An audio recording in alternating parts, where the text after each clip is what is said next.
안녕하십니까. 부강농자재 할인마트 오재환입니다. 네, 오늘은 농가 여러분들께서 아주 많이 사용하고 계시죠. 칼슘제. 그 칼슘제에 대해서 말씀을 좀 드리고자 합니다.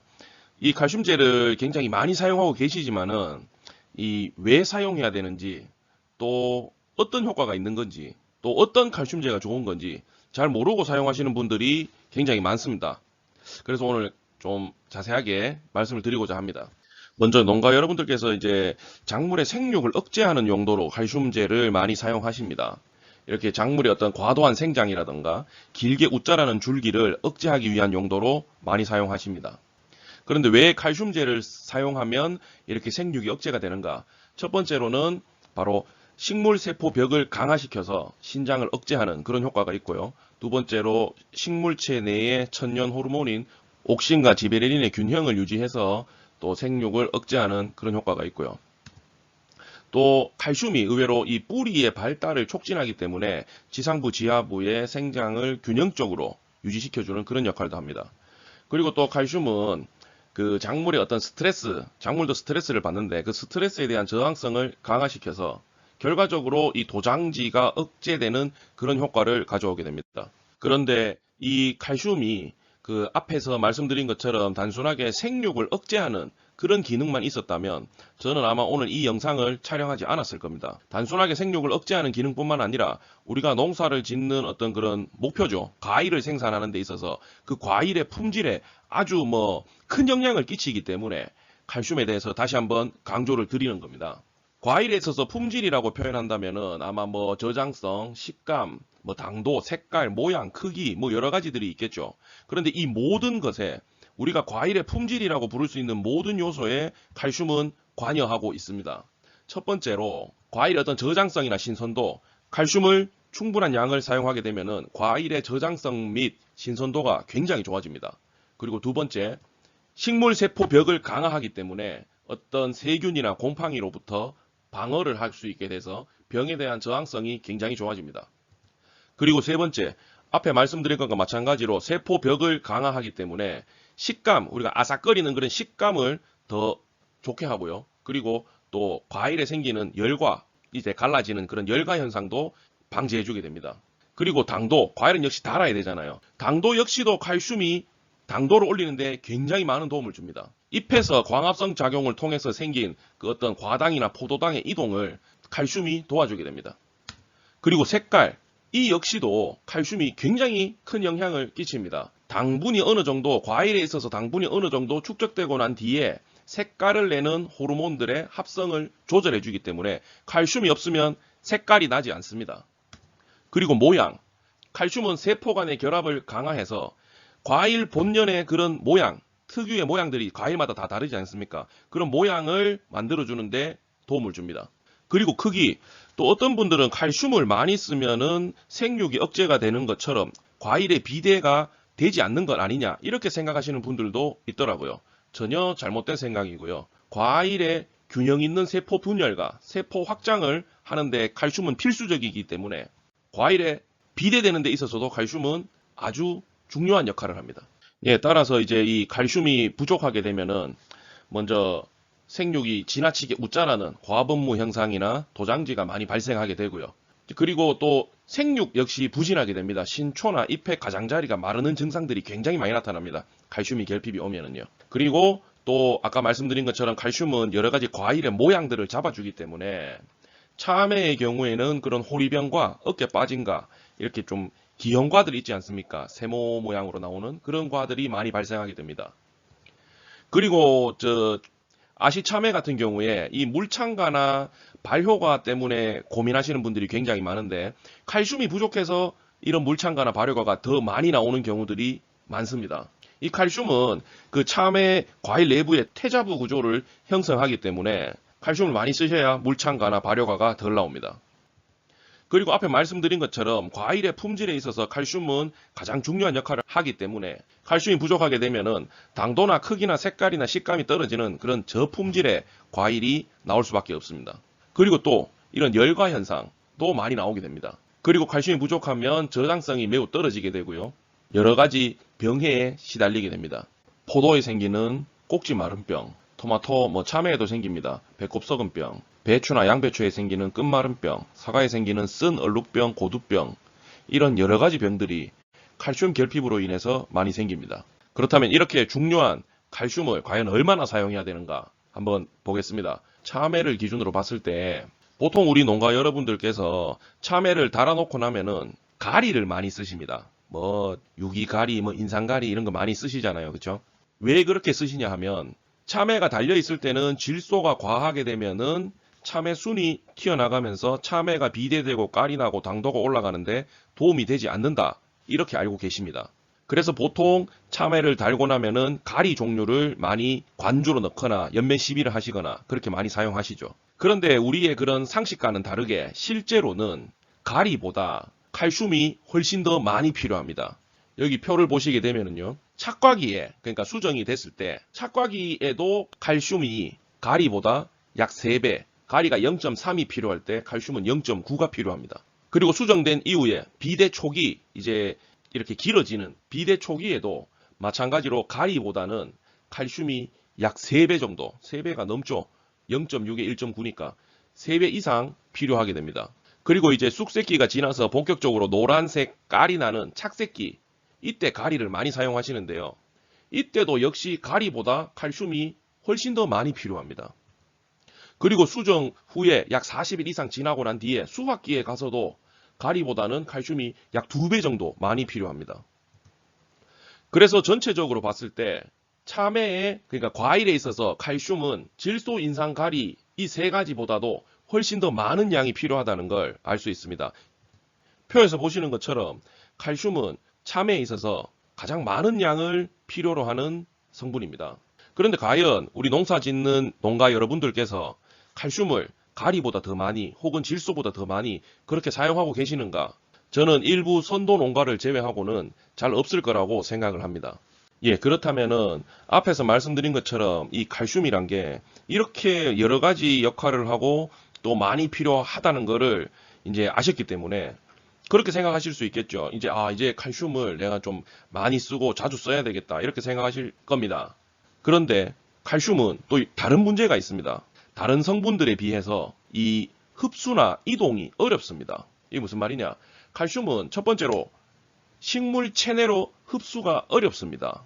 왜냐하면 그 지온이라던가 뭐 그 토양 내의 수분 컨디션, 그 다음에 일조량, 토양의 산도 그런 거에 모든 거에 영향을 받기 때문에 칼슘의 흡수가 상대적으로 다른 성분들에 비해서 어렵고 또 NPK와는 다르게 물과 함께 수동적으로 흡수되는 그런 성질이 있습니다. 능동적으로 식물이 흡수를 하지 못하기 때문에 더 흡수가 어렵습니다. 그리고 앞에 말씀드린 것처럼 칼슘은 세포벽을 강화하는 성질이 있기 때문에 또 이 식물 체내에서 세포벽과 결합을 하게 됩니다. 그래서 또 흡수가 어렵습니다. 그리고 질소, 가리, 마그네슘과 함께 같이 플러스 이온을 가지기 때문에 서로 기량작용이 있어서 식물 체내로 흡수되는 게 다른 성분에 비해 많이 어렵습니다. 그리고 흡수만 어려운 게 아니라 식물 체내로 흡수되었다 하더라도 이동이 느립니다. 식물 체내에는 물관과 이제 체관이라는 그런 구조가 있는데요. 뿌리로 칼슘이 흡수되었다 하더라도 칼슘은 식물 체내에 있는 물관으로만 이동하기 때문에 이동성이 굉장히 좋지 않습니다. 그리고 또 마찬가지로 세포벽과 결합을 해버리게 되면 식물 체내에서 또 이동하지 않습니다. 그리고 이동하는 그 원리도 식물의 잎에서 일어나는 증산작용에 의존하기 때문에 그 이동 속도가 굉장히 느립니다. 그래서 이렇게 이동이 느리기 때문에 과일이나 뿌리 또는 식물의 어떤 신초 부분에 결핍 증상이 많이 나타나게 됩니다. 예, 지금까지 이제 이 칼슘이 어떤 기능을 하는지, 칼슘이 어떤 특징이 있는지에 대해서 설명을 드렸는데요. 조금 뭐 전문적인 내용들이 있기 때문에 좀 생략한 부분들이 많습니다. 그 칼슘에 대해서 좀 더 자세하게 알고 싶으신 분들은 저한테 직접 전화를 주셔도 되고 저희 매장을 방문해 주시면은 제가 좀 더 자세한 내용을 설명드릴 수 있도록 그렇게 하겠습니다. 예, 어쨌든 앞에서 이제 칼슘에 대해서 좀 많은 부분을 말씀드렸습니다. 결국 이 앞에서 말씀드린 내용을 요약한다면은 바로 우리는 좋은 칼슘제를 써야 한다는 겁니다. 왜 좋은 칼슘제를 써야 하는가? 칼슘은 작물에 아주 다양한 그리고 아주 중요한 그런 역할을 하기 때문입니다. 단순하게 생육을 억제시키는 것뿐만 아니라 과일의 품질이라든가 또 어떤 내병성을 향상시키는 거라든가 그런 여러 가지 역할들을 한다는 걸 말씀드렸습니다. 그리고 과일에 있어서 칼슘이 필요량이 가장 많다. 질소나 가리보다도 훨씬 많다는 걸 말씀드렸습니다. 그러나 칼슘은 식물 체내로 흡수도 어렵고 또 흡수되었다 하더라도 이동 속도 또한 굉장히 느리고 그 이동도 어렵다는 걸 말씀드렸습니다. 바로 이런 세 가지 이유 때문에 우리는 좋은 칼슘제를 사용해야 되는 겁니다. 그렇다면 좋은 칼슘은 뭐 어떤 것이냐? 농가 여러분들께서 유기가리는 많이 들어보셨을 겁니다. 많이 사용하고 계시기도 하고요. 그런데 칼슘도 유기칼슘이 있다는 건 잘 모르시는 분들이 훨씬 더 많습니다. 칼슘 역시도 여기 보시는 것처럼 무기칼슘과 유기칼슘 두 가지로 나뉩니다. 이 두 가지 칼슘에 대해서 말씀드리도록 하겠습니다. 첫 번째로 무기칼슘은 인산칼슘, 인칼이라고 부르는 분들도 계시는데 인산칼슘, 황산칼슘, 탄산칼슘 같은 것들인데 이런 것도 상대적으로 농가 여러분들께서 한두 번쯤은 들어보셨을 법한 그런 이름들입니다. 그런데 유기칼슘은 구연산칼슘, 글루콘산칼슘, 젖산칼슘 이런 것들이 있는데 좀 생소한 이름들일 겁니다. 그런데 무기칼슘은 앞에서 말씀드린 것처럼 식물 체내에서 물관으로만 이동이 가능합니다. 그리고 그 이동 속도도 좀 느린 편입니다. 그런데 유기칼슘은 뿌리를 통해서 물관으로 흡수되었다가 잎 끝까지 이동을 했다가 잎에서 체관을 통해서 재분배가 되는 그런 것들이 가능합니다. 그래서 식물체 구석구석으로 이동하게 되고 또 무기칼슘에 비해서 수용해도가 높다. 다시 말씀드리면 물에 잘 녹고 또 흡수율이 높기 때문에 식물체 내에서 이동이 빠릅니다. 그리고 위에 보신 이유처럼 무기칼슘은 과일이나 신초로의 이동성이 좋지 않기 때문에 그 부위에서 칼슘 결핍 증상이 나타날 가능성이 높습니다. 그러나 유기칼슘은 체관을 통해서 재분배가 되기 때문에 과일이나 신초로 이동이 원활하고 또 그래서 결핍 증상을 예방하는 데 더 우수합니다. 그리고 같은 이유로 무기칼슘은 연면 시비를 했을 때 그 효과가 낮지만 유기칼슘은 연면 시비의 효과가 상당히 우수합니다. 흡수가 더 잘 된다는 말입니다. 그러나 이제 무기칼슘 같은 경우에는 가격이 상대적으로 저렴합니다. 또 그 저렴하기 때문에 농가 여러분들께서 인산칼슘이나 이런 것들을 많이 사용하셨고 또 익숙하실 겁니다. 그러나 이 유기칼슘은 상대적으로 좀 비싸다는 그런 단점이 있습니다. 그러나 우리가 이 성공적인 농사를 하기 위해서는 무기칼슘보다는 유기칼슘을 사용하셔야 아까 이제 앞에서 말씀드린 칼슘제 어떤 칼슘의 결핍 증상이나 또 여러 가지 품질이 떨어지는 과일들을 생산하는 것을 예방할 수 있고 또 어떤 그런 칼슘이 가지고 있는 그런 기능들을 우리가 100% 활용할 수 있게 되는 겁니다. 그렇다면 이제 이 농가 여러분들께서 궁금하신 것이 시중에 아마 수백 가지, 수천 가지는 되는 칼슘 제품들이 있을 텐데 그 중에 어떤 제품들이 앞에서 설명드린 것처럼 좋은 칼슘제, 즉 유기칼슘을 포함하고 있는 그런 제품인가 궁금하실 겁니다.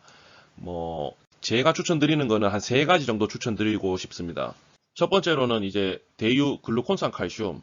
이 제품은 이름부터 글루콘산 칼슘입니다. 500ml고요. 한 병에 20단말 정도 사용하시면 됩니다. 글루콘산 칼슘 17% 함량이고요. 이 제품의 장점은 이제 액상이기 때문에 상대적으로 이제 좀 사용하기 간편하다. 그리고 연면 시비를 할 때 좀 편리하다. 이렇게 말씀드릴 수 있습니다. 그리고 두 번째 제품 이름은 셀바인입니다. 이 셀바인은 앞에 설명드렸던 그런 유기칼슘, 구연산칼슘 15%, 그리고 황산칼슘과 염화칼슘 세 종류의 칼슘이 같이 들어가 있는 그런 제품입니다. 황산칼슘과 염화칼슘은 무기칼슘입니다. 그러나 이 무기칼슘이 무조건 안 좋다는 뜻은 아닙니다. 무기칼슘은 이제 유기칼슘에 비해서 상대적으로 지속적으로 좀 천천히 흡수되는 그런 역할을 하는 거고요. 구연산칼슘 같은 경우에는 앞에 말씀드린 것처럼 흡수가 빠르게 되죠. 그렇기 때문에 이 제품 한 가지로 속효성과 지효성을 동시에 이용할 수 있게 됩니다.